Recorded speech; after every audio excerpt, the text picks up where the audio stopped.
the Planning and Zoning Commission of September 15th. Will you please join me in the Pledge of Allegiance? I pledge allegiance to the flag of the United States of America and to the republic for which it stands, one nation, under God, indivisible, with liberty and justice for all.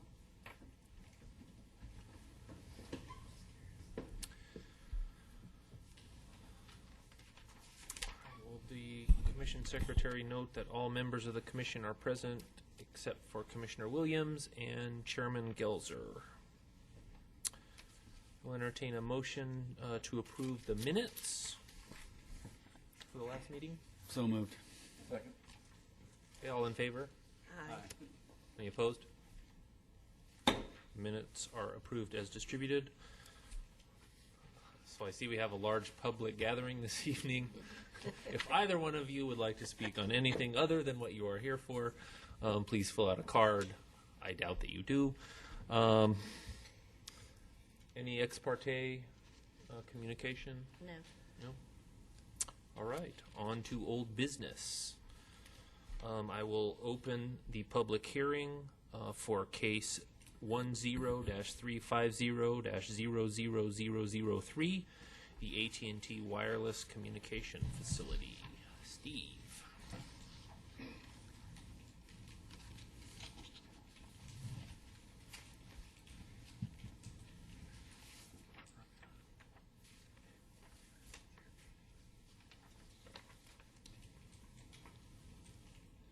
Okay, thank you, Mr. Chairman, Commission members. This is a special use for AT&T Wireless Communications Facility.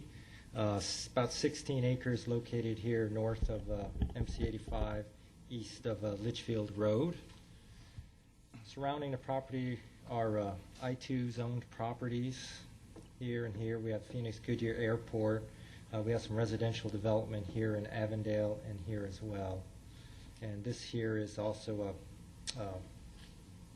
I think that it's a retail, or it's a business that does bleachers, and they have some storage area here for some of their equipment. And let's see.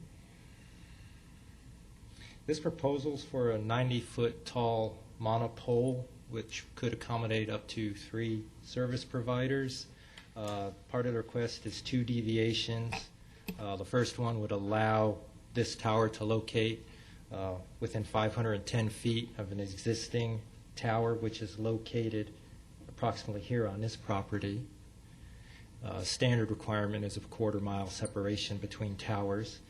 Would also allow a setback of 18 feet from this property line right here, where 90 feet would be the standard setback. We've reviewed this proposal. Given the character of the area, it's mostly industrial, some commercial activity. We have MC85 here, a railroad corridor, airport, and other proposed industrial uses. We do find the tower would be compatible with the character of this area, that it wouldn't have any adverse effect on any neighboring properties or persons, and we find it in conformance with our general plan. And we are recommending approval subject to the stipulations in the staff report.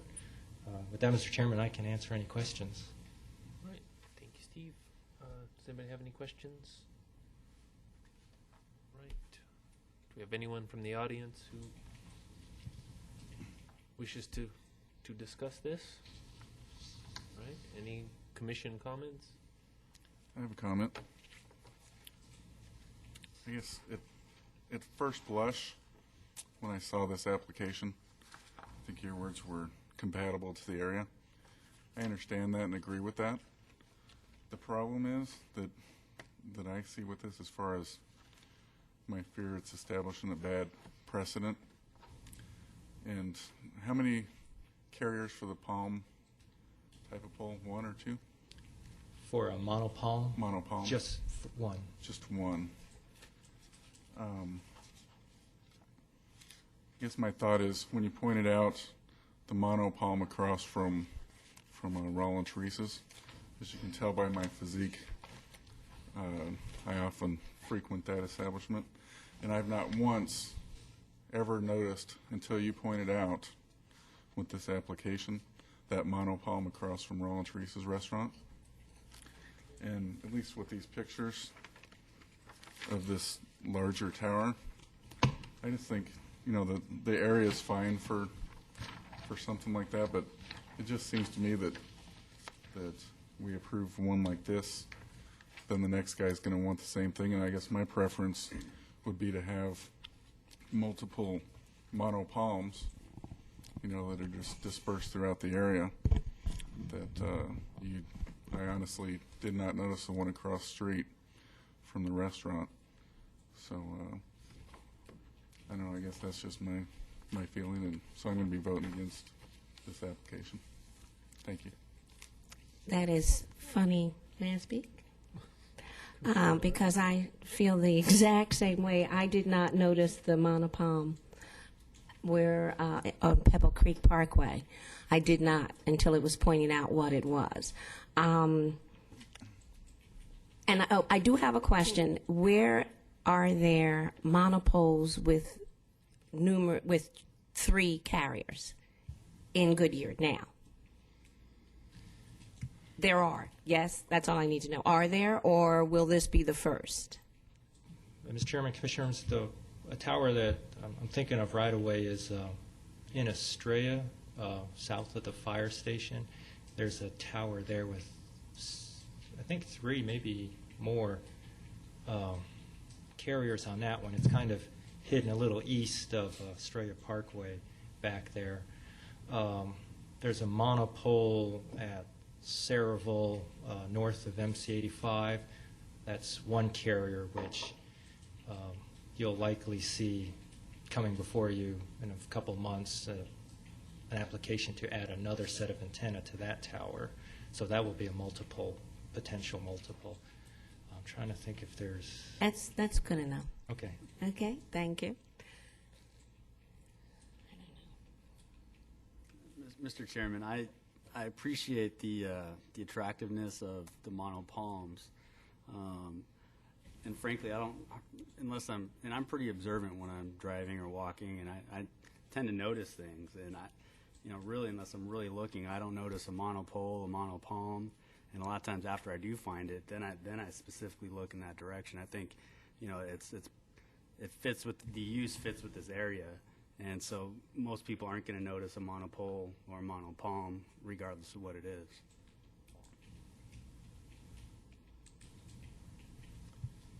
All right. Thank you, Steve. Does the applicant want to rebut anything or add anything to the presentation? No, I'm happy to take any questions. Any questions for the applicant? All right. Then I will close the public hearing and call for commission action. Mr. Chairman, I move to approve case number 10350-00003. Got a motion? Do I have a second? I second the motion. Second. All those in favor, say aye. Aye. Aye. Aye. Opposed?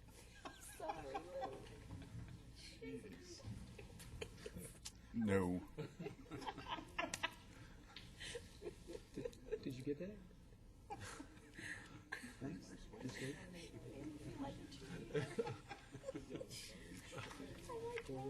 Yes.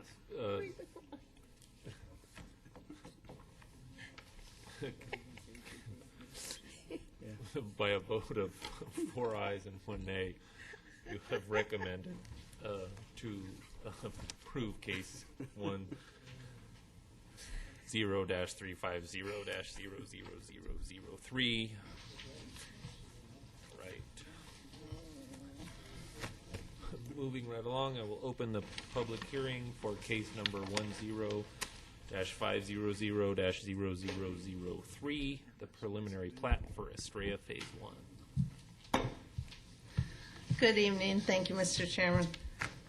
On June 14th of this year, the City Council approved an amendment to the Estrella Phase 1 PAD for parcels 12.37, 39, 40, and 41. The amendment changed the land use from church, townhome, and multifamily to single family.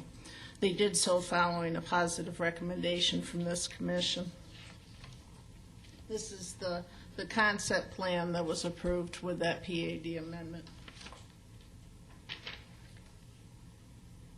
Just as a reminder, the property is east of Estrella Parkway and south of the future extension of Elliott Road. This is where the new Safeway shopping center is being built here, and the San Miguel Estrella Parkway intersection is here, so it runs that length. Newland Communities followed up the PAD amendment approval with a preliminary plat submittal.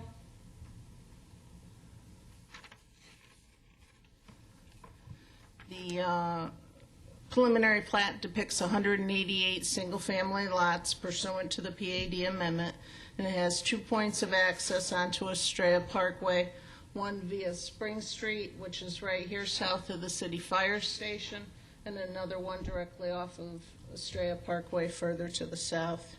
The typical lots will be 47 feet wide by 110 feet deep, and a standard single-family detached product is planned. The preliminary plat is consistent with the land use development standards and density approved in the PAD amendment, and staff is recommending approval subject to 25 stipulations. We would ask that you would recommend the same to council. If you have any questions, I'd be happy to try to answer them. Does anyone have any questions for Karen? I have a couple of questions, Karen. Okay. In terms of the lot width, and I understand the economic drivers for shrinking the width of lots to 47 feet, but in a couple of concerns I think I have with that. One is there's very little space left between the houses when you start putting houses on a 47-foot wide lot, and your neighborhood becomes house heavy, if you will. The proportion of house to the proportion of yard to the proportion of open space goes down and down.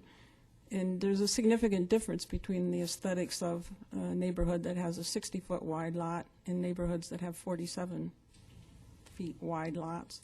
It impacts not just that neighborhood, but other areas around it as well.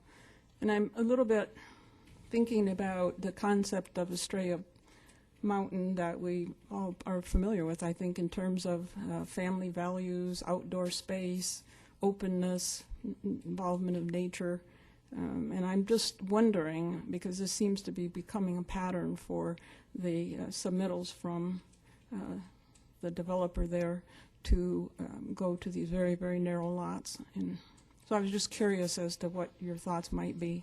Well, I think that they are making this type of submittal now because they are trying to reach a market that currently isn't reached in Estrella with the other lots. However, this is very similar to the existing homes that are here in this area. It's the same small lots. Also, they have located 3 pocket parks within the development.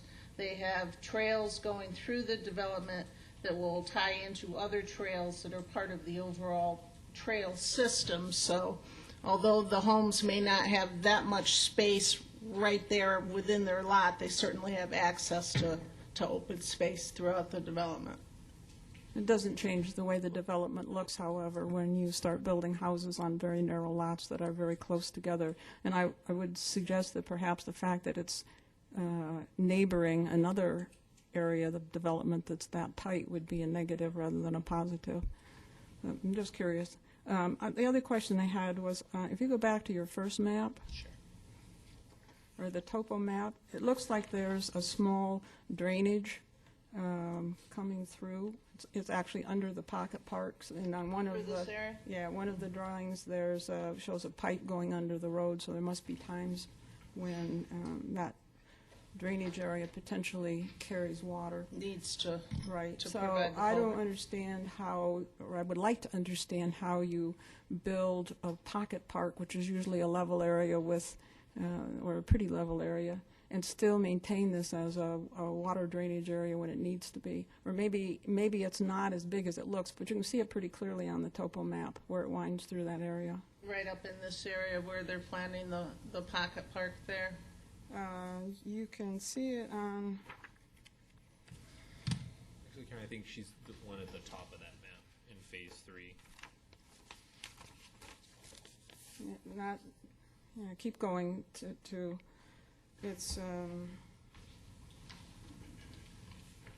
this is the map that I'm looking at, if that helps. Okay. There you go. You can see the area coming in from the back of the platted area, and it kind of winds its way through and then goes on. This area. Exactly. So can we understand better what that consists of? Is it a significant wash? Does it have water in it on a frequent basis? Is there any possibility that what's being planned for that would interrupt that drainage flow? Well, I can't tell you whether or not there's water in there on a frequent basis. However, if there is, certainly in the design of the roadways and the subdivision and the pocket park specifically, they will need to provide for an accommodation for that flow. So that's something that will be looked at when the construction plans for the subdivision come in. But obviously, any current flows have to be dealt with and maintained. Thank you. I believe that the applicant can also address that. I would appreciate that. Do we have any other questions for Karen? It's funny you should bring up the comments about the 60-foot wide lots. I had a very interesting experience actually today. I drove through, as far as densities are concerned, and lot widths and quality of lifestyle. I drove through a subdivision today, earlier this afternoon, that is, I think it was R2 in the city of Phoenix, which I think supports from 7 or 8. But this particular subdivision was about 8.5 units per acre. And the reason I wanted Karen to stay up there is that the R2 product in Phoenix, what size lot would that be, like 35 foot wide? I think it's Lots? like a 6 units per acre. Oh, yeah.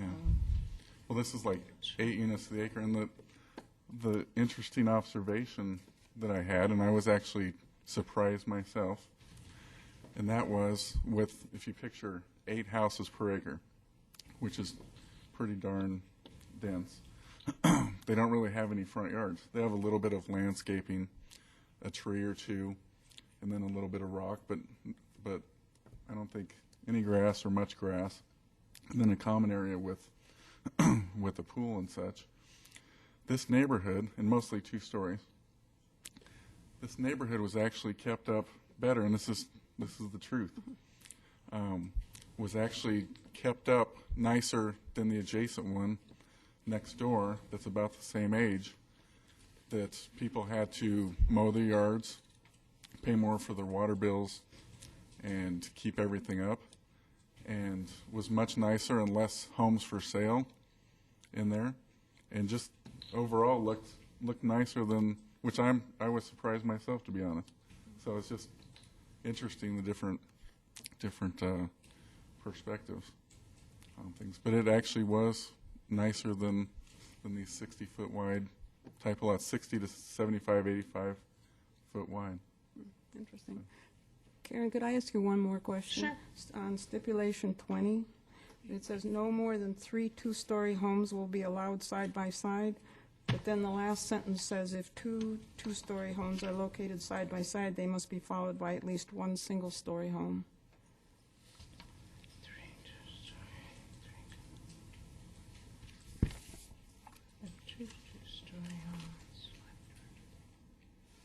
Yeah, so it would be no more than 2.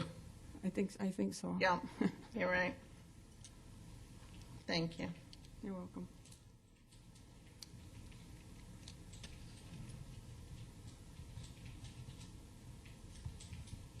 Okay. Any other questions for Karen? If not, I'm sure that Mr. Prescott is just itching to come up and Oh, he said no. Your maps, Yeah, they have just the subdivision bit, and this will do it. that do it? Okay. Thanks. Mr. Chairman, members of the Commission, David Prescott with Newland Communities. was our address. 2850 East Calmac Road, Suite 300, Phoenix. I was here just to answer questions. I think what I'd like to do, if it's okay, I'd like to start off with Commissioner Short's questions to see if I can answer them, because they are legitimate questions, and I think I have reasonable answers. And that is, first of all, on the lot width.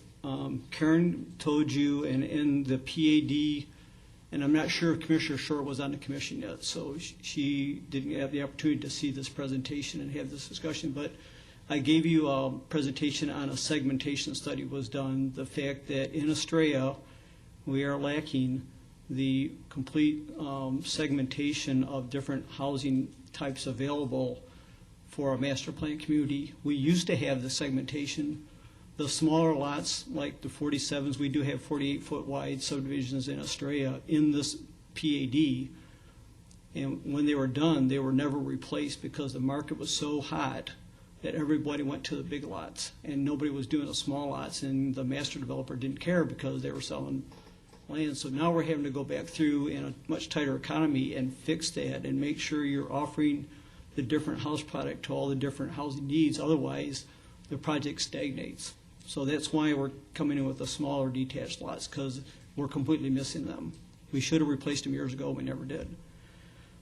The question about the, in Estrella Phase 1, which is most of the area north of the high school, including Golf Village and everything else, that is all under the same PAD, same development standards for single-family homes, and all those have the distance between the houses are 12 feet, 6 and 6 side yard setbacks. Whether it's a 47-foot wide lot or a 60-foot wide lot, the separation between the houses is the same. It's 60. They don't get closer together, just the lots are smaller, so which means the product on a 47, the reason why it's 47 is it goes to a 35-foot wide product. And the reason why you want to keep it at 6 and 6 is because the new International Building Code requires if you go less, and by the way, this zoning does allow you to go down to 5 and 5 if you want to, but no home builder will do it because you have to fire rate the exterior of the houses. It's more expensive to fire rate the exterior of the houses and make them closer together than it is to just pay the front foot cost to buy the land and have the lots, have the houses further apart. So there's several reasons why it's 6 and 6, but Estrella Phase 1, all of them are 6 and 6. They have been for years, so we're not changing the separation of house any, and this amendment didn't ask for any changes in those development standards. On the other comment, I think it goes back to Commissioner Short's questions, and I think this is important to remember, is when we went through and started doing these smaller lots, the agreement we made with staff and the Planning Commission and City Council was we would change the design standards for the houses. Because the issue was when you in the past, when you get these small lots, you would get these garage-dominated street views of the garage. You get a garage, you get a house behind it, and it was along that on every street. And the city said, look, if we're going to go to less than 60 foot wide, then you have to agree to a different standard for the house product. You have to have recessed garages, and there's a whole list in this PAD and every PAD where we have the smaller lots, a whole list of special design guidelines for those residential homes so that it ends up giving a very nice street appeal. And it kind of reflects what Commissioner Schlosser said is density has nothing to do with quality of design. I think a lot of people think that, but I've seen acre lots that look like heck, and I've seen 8 units per acre that look great, and it really comes down to the absolute design. And the Goodyear planning staff has a very strong handle on the design, and they have a very stringent design review on the house product and everything. And so some of the really bad stuff that we've seen from years past in other cities with small lot is not going to happen here.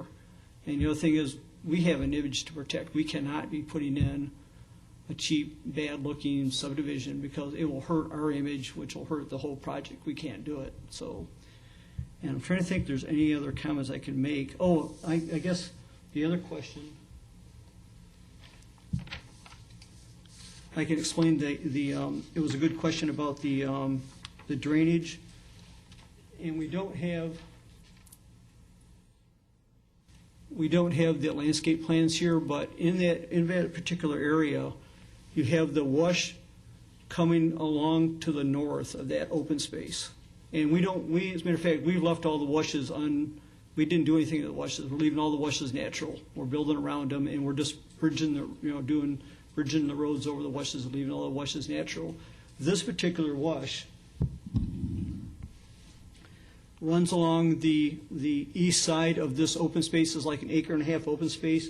And the tot lot, I originally had the tot lot right about here, and Karen Craver talked to me about moving the tot lot away from this intersection a little more, because this is quite a large area. That's probably more than a football field in size. The wash is all the way over to the east side. It's not even part of the tot lot area and the turf area. There's natural landscaping next to the wash, and then a very large turf area. And you probably, Joe, did they get the landscape plans?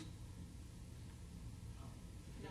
Probably not. But the landscape plans, when you look at the details of landscape plans, it shows the Ramada on the tot lot. And in here, there's a very large turf area, and with the Ramada on the tot lot, and that is quite some distance away from the wash. So there's no problem between the wash and the tot lot area, and we would not want to commingle those two. So I know you don't have the advantage of having the landscape plans in front of you, but we would agree with you if that was a conflict. And the only conflict was Karen mentioned that she thought that the tot lot should be moved more towards the center of the 1.5 acres, so it wasn't as close to the intersection, which we agreed to move it. And I guess one last comment I want to make is we went from zoning to preliminary plat, and we're moving straight forward to final plat. And we already have builder interest on these properties, and there is, I'm not going to make any promises, but there is a chance that we may revise the lot widths from 47 to 50. It depends on the home builder, what they want. So we may end up dropping 14, 15 lots out of this in the final plat. And that happens a lot between preliminary plat and final. We usually sometimes drop lots when you get into all the final engineering. Those are all my comments. I'd be glad to answer any questions. Do you have any other questions for Mr. Prescott? Commissioner Short, do you have anything further? All right. Commission comments? Right, then I will close the public hearing, and I will call for commission action on the revised stipulations, included doing that 3 to 2.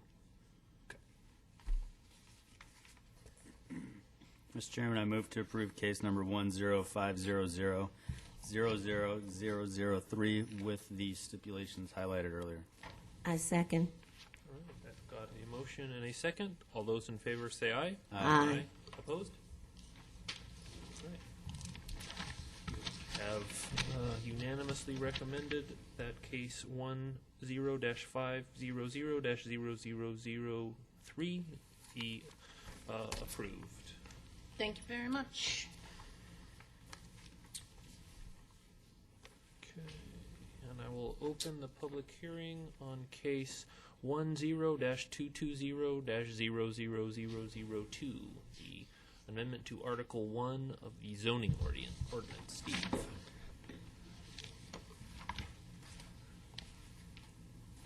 Thank you, Mr. Chairman, Commission members. This text amendment was before the Commission on August 18th in a work session. At the work session, staff went over the intent, some of the changes that were going to occur, and some questions from the commissioners on the development review process. For this public hearing, staff did place an advertisement in the Arizona Republic. We also sent notice to the development community. From that notice, we received comments from David Prescott, a couple comments, and we've outlined his 2 comments in the staff report. Those were items that we could address. To date, we haven't received any other comments from citizens or the development community on this proposed text amendment. Knowing that the Commission has seen this before, I didn't have too much other to say other than I'm available for any questions.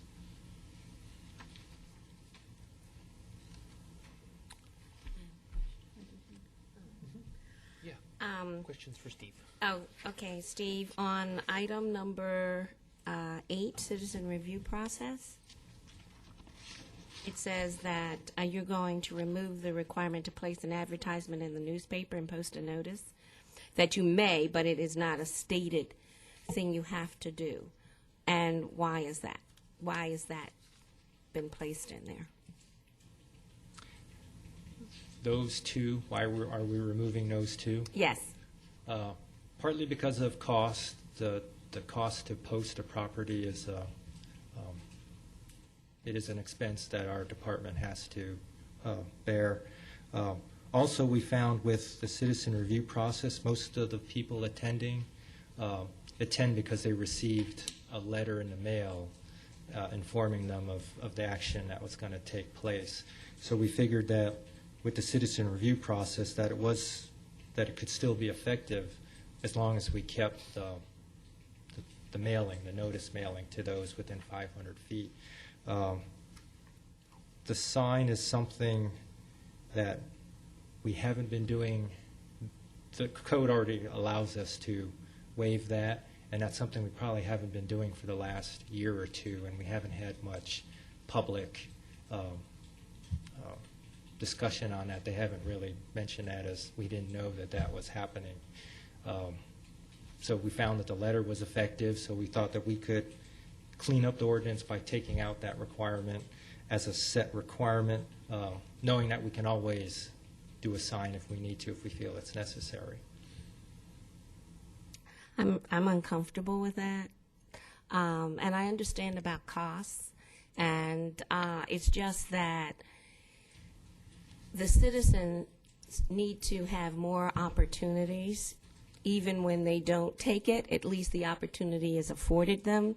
And I think to remove these things makes it less transparent, makes our actions less transparent. Other than that, I didn't have any other comment.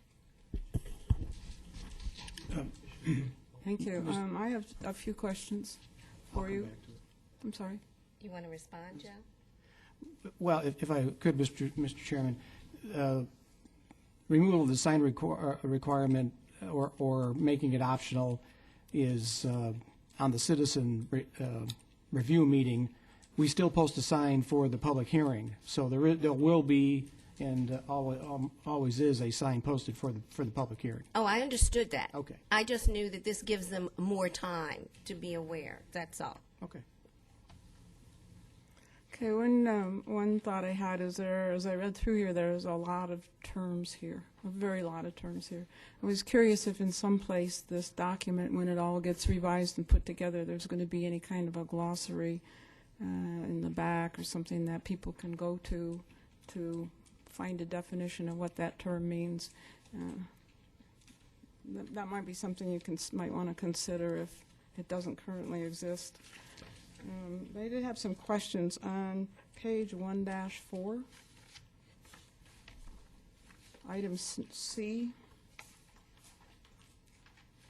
where it talks about non-conforming uses and what would have to be done.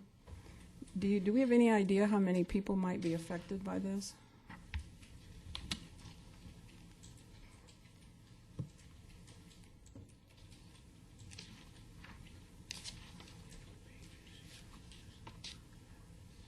I'm sorry, I didn't catch which page you're on.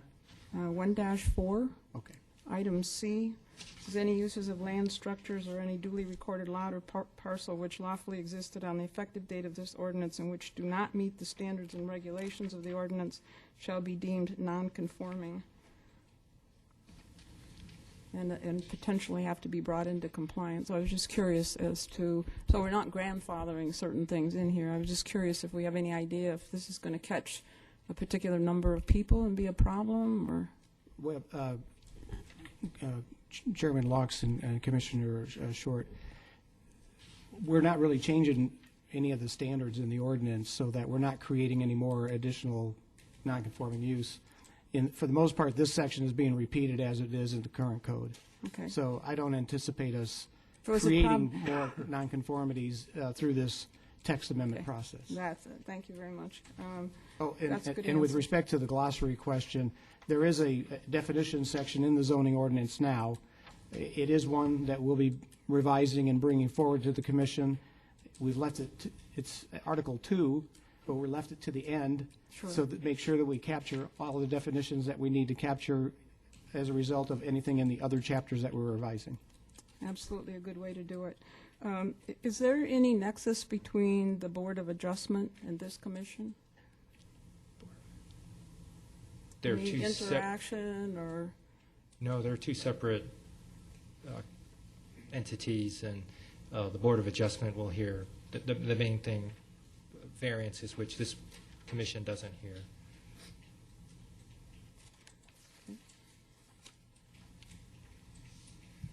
I had a question on page 1-21,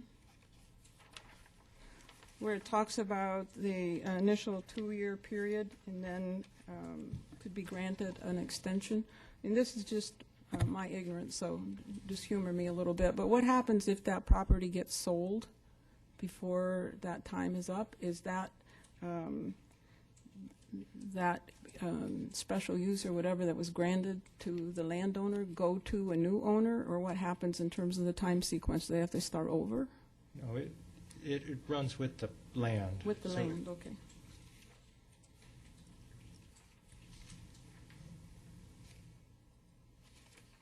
And that's all my questions. Thank you. Mr. Chairman, going back to Commissioner Miller's question on citizen review process, when, can you give me an example of when staff would feel that notification would be necessary and when they wouldn't feel it's necessary? It would, well, when we have cases that we know when the applicant is coming in, that you can tell if it's going to be controversial or not. I think in those cases where you know the public's going to have a concern or an issue with it, that's definitely something we would probably go above and beyond and place signs. If it's something that's routine, if it's something that's not going to generate a lot of public interest, then that's something we could probably just do with a general notice to the surrounding property owners and feel like we've been effective. Again, like Mr. Schmidt said, knowing that the public hearing will get the full notice, the property posting, the advertisement in the paper, the letters again. However, again, I hope this answers your question, but if we knew it was something, again, going in next to a large residential area that we think that they could be interested in, we'd definitely post the property. In some instances, we'll do several signs depending on the size of the property, so to try to get as much notice of this action as possible. Mr. Chairman, are you ever surprised by, do you ever think that it's going to be controversial and it ends up not being controversial, or do you think it's going to be pretty easy and then it ends up, someone pops up and has a dozen petitions out there? Mr. Chairman, Commissioner members, I think we've all seen both sides, some that we think are controversial, no one shows up, and some that we didn't. I think we always try to be more conservative and assume that it will be controversial, and then it'd be better to be pleasantly surprised later. I think it's been our practice to notice more, as much as we can, than to try to save money and not notice.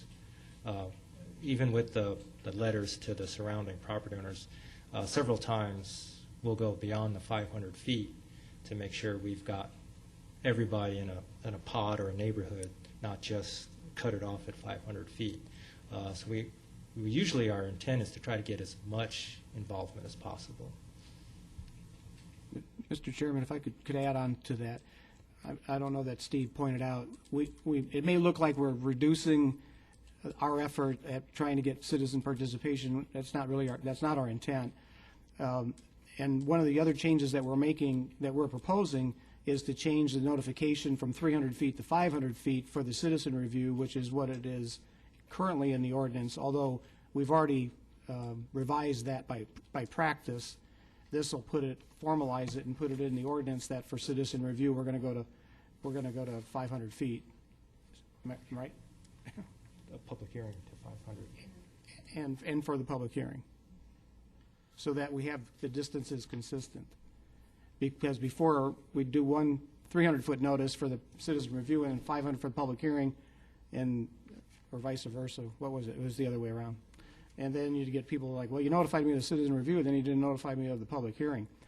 The 300 feet is in the state statute as to what the minimum requirement is. So we've actually gone in the other direction to notify out to 500 feet in both instances. So we view that also as an improvement. Mr. Chairman, I appreciate all the efforts to get the public involvement. One other question I have is also in that same section, the requirement removes the requirement to place a legal notice in the newspaper. How does the citizen review meeting fall under state statute? For these legal notices requirements, all the public meetings and whatnot that are required to be posted in the newspaper. There isn't a requirement for a newspaper ad or the posting. I think it is just the mailing notice for 300 feet or... There's a requirement that the city adopt a citizen participation process, which is what this does. But it doesn't specify what that citizen participation process consists of. So there's no minimum requirement set for the citizen review process. The minimum requirements on distances and publication of notice are only for the public hearing in the statute. So once again, it doesn't mean obviously we can do as much as we want to do, and we're really just talking about what we're setting forth as a requirement each time versus what is a requirement and then optional each time.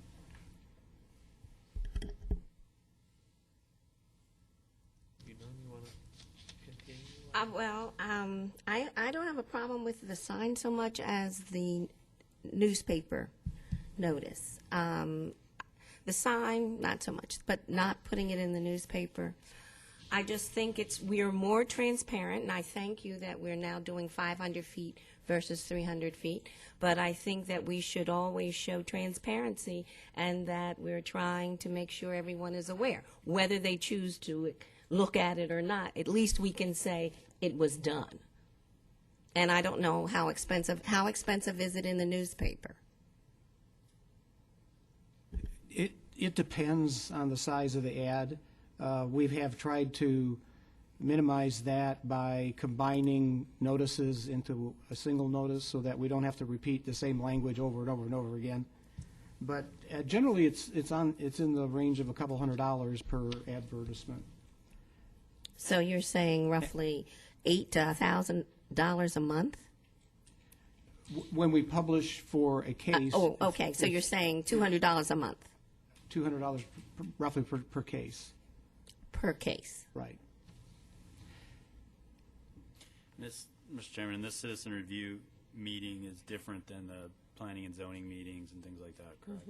It's Right. an additional step that we take in order to ensure that the public's involved. Yes, since we're still on this topic, I'll point out we also have an alternate citizen review process that we sometimes take advantage of, where let's say it's a small commercial change that's happening, and it's surrounded by other commercial properties.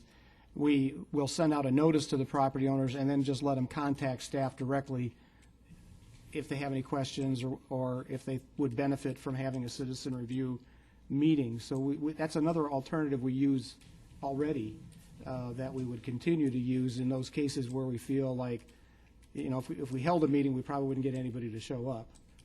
So I just wanted to point that out at the same time.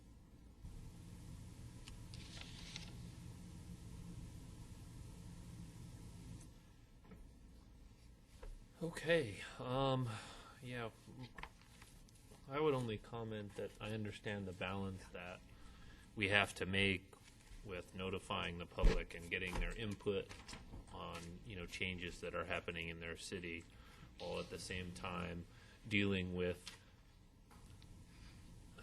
unfortunate budgetary impacts. And, you know, doing a small ad in the newspaper on the Citizen Review, I mean, if that keeps, you know, one thing I notice is that Harvey's staff keeps getting smaller, and they're good at what they do. Yes, they are. And so do we give up, on one hand, quality staff being a gatekeeper for the city and ensuring quality growth, at the same time, you know, and what are we ultimately getting from that, you know, for that expense in the newspaper? And with regard to this, I would put my money on staff here, you know, but I understand your point. Makes Mr. me Chairman. feel really guilty here. Really guilty here. Mr. Chairman, Commissioner Miller, one other thing that we do that, beyond the notice is we put the development applications on the website, and we solicit comments from the development community and others because they're on the website, so they can review them on the website, which is, we find, very an effective tool, too, to get the word out. I think that Mr. Prescott had a point he wanted to make with this regard.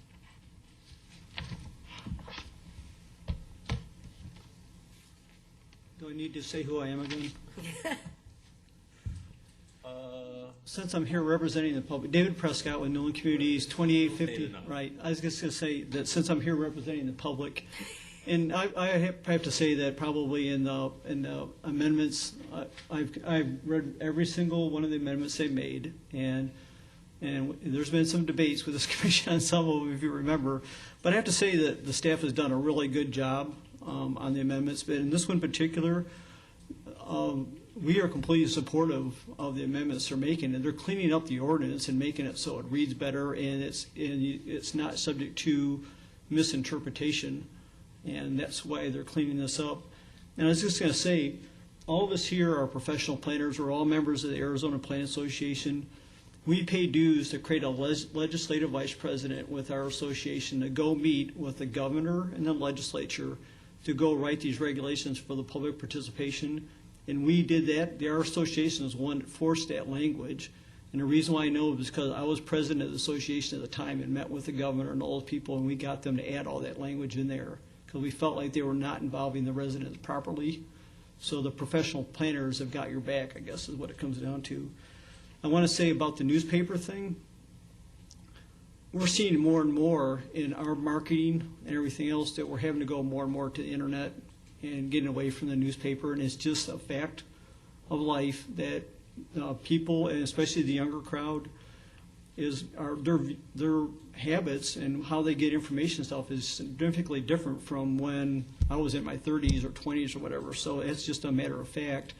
And they mentioned about Harvey. I was going to mention about the website that anybody who wants to be involved in any of the reviews has a free sign up with the city, and they send out and notify you of anything you want instantly, and all those reviews. And that's why I just get them at my desk, and I can just go through and email my response to Joe, and she distributes the information. So it's a very easy process. And any resident wants to sign up can sign up, and they're automatically on the list. So it's a pretty seamless process. And we'll see if I was going to say anything else. I guess the comment about the 2-year extension, that we like the 2-year extension process because things like the market happen, you get in the middle of a project, you put all the money into it, and then all of a sudden something happens, you have to wait. You need the extension to make that happen. So that we like that language. And also about the non-conforming, I think we're probably the largest single property owner in the city. We came in with a 20,000 acre project, and the non-conforming language has to do with when you annex land from the county and it comes into the city. Anything was already there and approved in the city but doesn't comply with it, the new city ordinances is not conforming. I would say we may have 1 or 2 out of 20,000 acres. And eventually they go away because they just disappear anyway. Usually they're agricultural type uses or whatever. So anyway, those are all my comments. Mobile. Yeah, Mobile. Yeah, yes. that kind of stuff. I mean, and that's language that every city has to have. I mean, it's just a fact of life, but it's really not a repeating factor. So anyway, I'm defending staff. I think they did a really good job.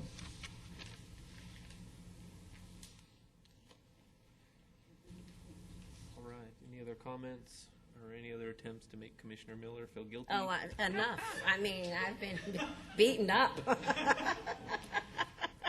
right. She's going to vote against staff anyway. Oh, he's out to get me now. All right. I will close the public hearing and take commission action on this case.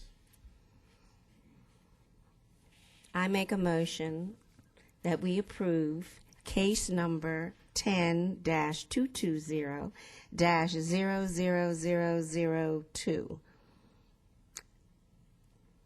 Amendment to Article 1 of the zoning ordinance in total. I have a motion. Do I have a second? I second the motion. Okay. I've got a motion and a second from Commissioner Short. All those in favor? Say Aye. Aye. Aye. Opposed? All right. By your vote of, how many do we have here? Five? Five. 5 ayes and 0 nays. You have recommended case number 10-220-00002, the zoning ordinance text amendment, Article 1. Staff communications? Joe, Harvey? I'll defer to Joe. He's got a couple of items. Mr. Chairman, Commission members, I wanted to mention two things.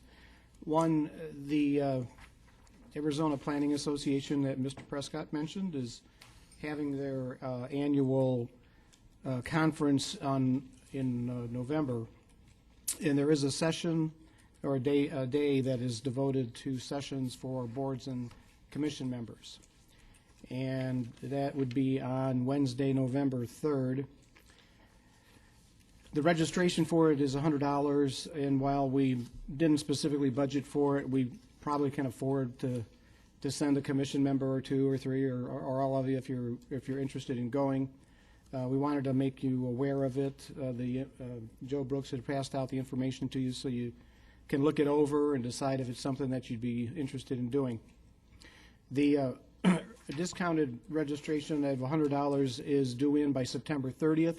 So if you could let us know if you're interested in attending by September 30th, then we'll get you hooked up with registration to attend. And then secondly, we recently went to the City Council in response to an inquiry from some of the council members regarding the use of temporary signs. There was a concern that the council was hearing from the business community that the regulations may be too onerous and causing problems, particularly in these economic times when businesses are struggling and they're trying to attract customers in most any way they can. So as a result of that work session meeting, we discussed with the council making at least 3 changes to the sign regulations. One would be to extend the period of time that temporary signs may be displayed from 10 days at a time to 20 days at a time with 30 days in between. As I just noted, the current standard is 10 days with 30 days down. The suggestion was made that we could extend that to 20 days up, 30 days down.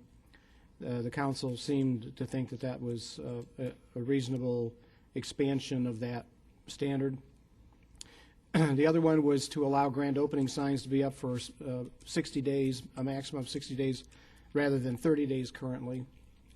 And the third one is to allow use of A-frame signs, essentially one per business, but in proximity to the front door of the business so that it's not out on the right-of-way or cluttering up the streetscape.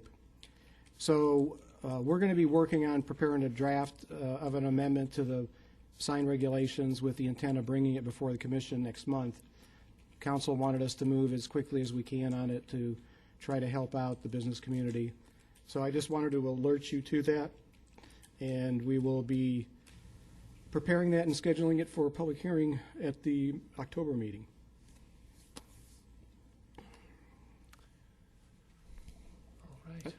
That's all we have. Okay. All right. Then, without objection,